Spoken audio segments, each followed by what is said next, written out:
News bulletin में आपका स्वागत है। आइए जानते हैं बिहार की 30 फटाफट बड़ी खबरों को। यूजीसी के खिलाफ करनी सेना ने हल्ला बोलते हुए प्रधानमंत्री नरेंद्र मोदी का पुतला फूका। प्रदर्शन के दौरान माहौल तनावपूर्ण रहा। इस दौरान पत्रकारों द्वारा सवाल पूछे जाने पर जेडीयू नेता ललन सिंह ने चुप्पी साधे रखी। मामले में सुप्रीम कोर्ट ने रोक लगाने का आदेश दिया है। लैंड फॉर जॉब मामले में 9 मार्च से रोजाना सुनवाई होगी। इस केस में लालू प्रसाद यादव और राबड़ी देवी को पेशी से छूट दी गई है। अदालत ने नियमित सुनवाई का कार्यक्रम तय किया है। नीट छात्रा के दुष्कर्म और मौत मामले में एफएसएल रिपोर्ट में बड़ा खुलासा हुआ है। रिपोर्ट के अनुसार लड़की के कपड़ों पर स्पर्म पाया गया है जो 18 से 21 वर्ष के युवकों का बताया जा रहा है। मामले की जांच जारी है। बाल श्रम कार्यक्रम की समीक्षा के दौरान डिप्टी सीएम सम्राट चौधरी अधिकारियों पर नाराज दिखे। उन्होंने कहा कि कागजों में बाल मजदूरी खत्म हो चुकी है, लेकिन अगर सड़कों पर निकल जाएं तो अब भी बच्चे काम करते नजर आएंगे। भागलपुर में 2.5 साल से लापता शिक्षक के अपहरण मामले में सीबीआई ने महिला दरोगा अंजलि को गिरफ्तार किया है। जांच एजेंसी को इस मामले में लव ट्रायंगल के चलते हत्या की आशंका है। चेन्नई में बिहार के एक पति पत्नी और उनके बेटे की हत्या कर दी गई। तीनों के शव बोरे में बंद हालत में कचरे के ढेर से बरामद किए गए। मृतक परिवार बिहार के शेखपुरा का रहने वाला बताया गया है। मधेपुरा में एक युवती ने आरोप लगाया कि उसके बॉयफ्रेंड ने 4 दोस्तों के साथ मिलकर उसके साथ दुष्कर्म किया। पीड़िता मंदिर के पास बेहोशी की हालत में मिली थी। उसने बताया कि शादी के बहाने बुलाकर उसके साथ वारदात हुई। यूपी के गोरखपुर जिले में तैनात लिपिक गगन सिंह के भागलपुर और बांका स्थित आवास पर विजिलेंस की छापेमारी हुई है। मामला आय से करीब 300% अधिक संपत्ति से जुड़ा बताया जा रहा है। गया जी में राइस कारोबारी राजेश गुप्ता के ठिकानों पर आयकर विभाग ने छापेमारी की। अधिकारी मौके पर कागजातों की जांच कर रहे हैं। कार्रवाई के दौरान सीआईएसएफ की तैनाती की गई। औरंगाबाद में सड़क हादसे में महिला दरोगा की मौत हो गई। स्कूटी को ट्रक ने टक्कर मार दी, जिससे मौके पर ही उनकी जान चली गई। मृतका की पहचान जमुई निवासी रिंकी कुमारी के रूप में हुई है। नालंदा में जहर खाने से मां बेटी की मौत हो गई। बताया गया कि विवाहिता के पति ने दूसरी शादी अपनी साली से की थी। मृतका के पति ने इस मामले में हत्या का आरोप लगाया है। समस्तीपुर में आयोजित समृद्धि यात्रा के दौरान मुख्यमंत्री नीतीश कुमार के सामने सम्राट चौधरी जिंदाबाद के नारे लगाए गए। इस मौके पर मुख्यमंत्री ने कहा कि लालू यादव ने कोई काम नहीं किया। मुजफ्फरपुर में एसटीएफ ने कुख्यात नक्सली बच्चा सहनी को गिरफ्तार किया है। वह पिछले 1 दशक से फरार चल रहा था। स्थानीय दुकानदारों ने उस पर रंगदारी मांगने का आरोप लगाया है। नशे में एक युवक ने शराब की बोतल के साथ वीडियो बनाकर सोशल मीडिया पर डाला। होश में आने के बाद पुलिस उसे गिरफ्तार करने उसके घर पहुंची। युवक को अरेस्ट कर जेल भेज दिया गया है। मौसम विभाग ने आज बिहार के 5 जिलों में बारिश का येलो अलर्ट जारी किया है। इसमें गोपालगंज, सिवान, सारण, पूर्वी और पश्चिमी चंपारण शामिल हैं। एक बार फिर ठंड बढ़ने का पूर्वानुमान है। बाढ़ डूबने की घटनाएं, शीतलहर और आगजनी, डिजास्टर से जूझते बिहार को अब मिलेगा मजबूत सुरक्षा कवच। राज्य सरकार 20 और जिलों में ऐसे सेंटर खोलने जा रही है जो किसी भी आपात स्थिति में मिनटों में राहत और बचाव का काम शुरू कर सकेंगे। आपदा प्रबंधन विभाग ने अब तक 17 जिलों में आपातकालीन ट्रेनिंग सेंटर का निर्माण पूरा कर लिया है, जबकि पटना में निर्माण कार्य प्रगति में है। शेष 20 जिलों में भी जल्द ही ऐसे केंद्र बनाए जाएंगे। अब बिहार में भी एटीएम मशीन से अनाज मिलेंगे। बैंक एटीएम की तरह काम करने वाला ग्रेन एटीएम जल्द ही बिहार के राशन सिस्टम की तस्वीर बदल देगा। इस योजना के लागू होने के बाद बिहार देश का 4था राज्य बन जाएगा जहां ग्रेन एटीएम के जरिए राशन वितरण होगा। इससे पहले उड़ीसा, राजस्थान और हरियाणा में ग्रीन एटीएम से राशन दिया जा रहा है।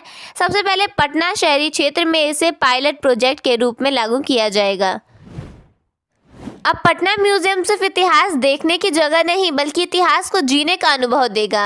एआई आधारित चाणक्य होलोग्राम, इंटरएक्टिव गैलरियां और डिजिटल तकनीक के साथ पटना म्यूजियम पूरी तरह नए अवतार में सामने आने जा रहा है। इसके लिए जिम्मेदार एजेंसी जल्द ही अपनी प्रेजेंटेशन देगी। मंजूरी मिलते ही इंस्टॉलेशन का काम शुरू कर दिया जाएगा। अब उड़ीसा जाने के लिए ट्रेन या निजी वाहनों पर निर्भरता खत्म होने वाली है। बिहार से उड़ीसा तक सीधी बस सेवा की शुरुआत यात्रियों को तेज, सस्ता और आरामदायक सफर का नया विकल्प देने जा रही है। दानापुर बेटा कोइलवर एलिवेटेड कॉरिडोर पर बड़ा अपडेट सामने आया है। करीब 1959 करोड़ रुपए की इस परियोजना का 45% काम पूरा हो चुका है। जून 2027 तक इसे पूरी तरह तैयार करने का लक्ष्य रखा गया है। सरकारी अस्पतालों में अवैध निजी गतिविधियों पर रोक लगाने के लिए बिहार सरकार ने सख्त कदम उठाए हैं। स्वास्थ्य सचिव लोकेश कुमार सिंह ने जिलाधिकारियों को पत्र लिखकर बताया कि मरीजों को निजी संस्थानों में भेजने की शिकायतें मिल रही थी। अब विशेष जांच दल नियमित निरीक्षण करेंगे। दोषी पाए जाने वाले निजी व्यक्तियों पर कानूनी और सरकारी कर्मियों पर विभागीय कार्रवाई होगी, जिससे जन कल्याणकारी योजनाओं में सेंधमारी रुकेगी। सोने चांदी की लगातार बढ़ती कीमतों से ज्वेलरी बाजार प्रभावित हो रहा है। मध्यम और निम्न वर्ग के लिए अब आभूषण खरीदना मुश्किल हो गया है, जिससे शादियों के बजट पर भी असर पड़ रहा है। लोग पुराने जेवरात पिघलाकर नए बनवा रहे हैं। दुकानदारों के अनुसार ग्राहक कीमतें जानकर बिना खरीदारी किए लौट जाते हैं, जिससे बाजार में चिंता बढ़ गई है। Bihar school examination board BSEB की ओर से 12वीं की परीक्षाएं 2 फरवरी 2026 से शुरू होने वाली हैं। 12वीं के एग्जाम 13 फरवरी 2026 को खत्म होंगे। बोर्ड के अनुसार सभी स्टूडेंट्स को अपने एग्जाम सेंटर पर परीक्षा शुरू होने से कम 1 घंटे पहले पहुंचना जरूरी होगा। इसके बाद किसी भी स्टूडेंट को अंदर एंट्री नहीं मिलेगी। पहली शिफ्ट की परीक्षा सुबह 9:30 बजे से शुरू होगी, जबकि दूसरी शिफ्ट की परीक्षा दोपहर 2 बजे से होगी। डॉक्टर अभिषेक आनंद ने कहा कि सर्वाइकल कैंसर महिलाओं में होने वाली एक गंभीर बीमारी है। हालांकि उन्होंने यह भी कहा कि इलाज से यह पूरी तरह ठीक होने वाला कैंसर है। डॉक्टर अभिषेक आनंद ने बताया कि यह कैंसर मुख्य रूप से ह्यूमन पैपिलोमा वायरस संक्रमण के कारण होता है और समय पर जांच एवं टीकाकरण से इससे बचाव संभव है।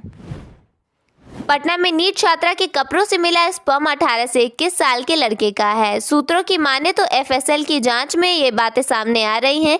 एसआईटी अब इस एज ग्रुप के संदिग्धों का पहला डीएनए करवाने की तैयारी में है। अब तक एसआईटी ने 25 लोगों के डीएनए सैंपल लिए हैं। इनमें छात्रा के परिवार के भी 5 लोग हैं। एसआईटी अब छात्रा की 11 दिन की travel history, call detail, tower location और मोबाइल सर्च हिस्ट्री खंगाल रही है। इससे साफ होगा कि छात्रा के साथ क्या, कब और कहां हुआ। छात्रा की सबसे ज़्यादा बातचीत किससे हुई और कहां सबसे ज़्यादा समय तक मोबाइल लोकेशन पाई गई। जांच में यह भी बात सामने आई थी कि लड़की नाबालिग थी, लिहाजा पुलिस ने पॉस्को एक्ट की धाराएं भी जोड़ी हैं। राजधानी पटना को स्वच्छ, सुंदर और सुव्यवस्थित बनाए रखने की दिशा में पटना नगर निगम ने सख्त कदम उठाए हैं। शहर की दीवारों, डिवाइडरों और सार्वजनिक स्थलों पर बैनर, पोस्टर चिपकाने वालों के खिलाफ अब विशेष अभियान चलाकर कार्रवाई की जाएगी। नगर निगम ने साफ कर दिया है कि शहर की सुंदरता से खिलवाड़ करने वालों को किसी भी हाल में बख्शा नहीं जाएगा। बिहार में बिगड़ती कानून व्यवस्था और बढ़ते अपराध पर जनसुराज पार्टी ने राज्य सरकार पर जमकर हमला बोला।